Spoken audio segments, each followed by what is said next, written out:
Hi, good morning, Neil. Sean here at the very heart of London. Nice to have your company. It's always fun, to share these particular stories, to sort of blow away the myth of exactly how these things start off. Because when, as I've told you before many times, you look at people who are promoting things, plugging things, and have you noticed suddenly they've battled a mystery illness? They've gone through far worse than you and me. Almost, these traumas that they have to come up with, like walking the Pennine Way in slingbacks or something in a snowstorm, all so dramatic.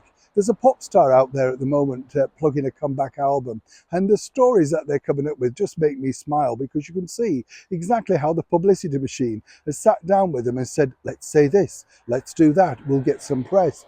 Doesn't necessarily mean it's going to transcend into sales. This is now the biggest problem for the acolyte of Meghan and Harry. We won't plug them because that's exactly what they want.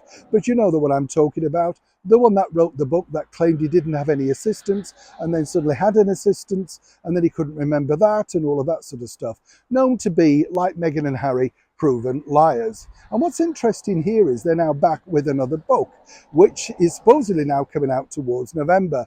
Nothing to do with the legalities of the problems of trying to sift through this brand new tissue of, well, bombshells, allegedly. But this story, which they're trying to get some beef up regarding His Royal Highness Prince William, the Prince of Wales, did make me smile. Because according to the press release, Prince William apparently was so incensed at the last book that he tried to get this particular individual banned from the Royal Rota. That is the Royal Rota that you are allowed on if you are covering the British monarchy, the royal family, on certain public events, whether it's Camilla's reading room or King Charles's latest incentive about Greens or whatever, shot. You basically are very nicely invited, yes, in return for writing or at least putting a piece together favourably. It's as simple as that. Their team are simply claiming this, that Prince William wanted this individual banned because they were so terrified of what they might write up, come up with, say, and reveal.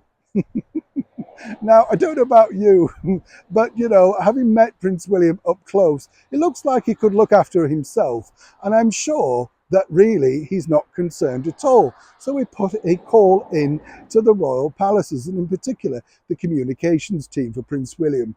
This is going to bite very badly because, according to that source, they're not even on the prince's radar. Now, as you can imagine, you can totally imagine this, can't you? Of course, they're not bothered by a trite and sort of gossip and stuff like that. It's not necessarily what they're about. And for this PR team's people to try and push this as a new agenda, to try and flog a desperately needed publicity-ridden book, then it's simply not working. But as ever, I wanted to share it with you so that out there in the freedom of the real world, we all know the true story. Neil Sean in the very heart of London.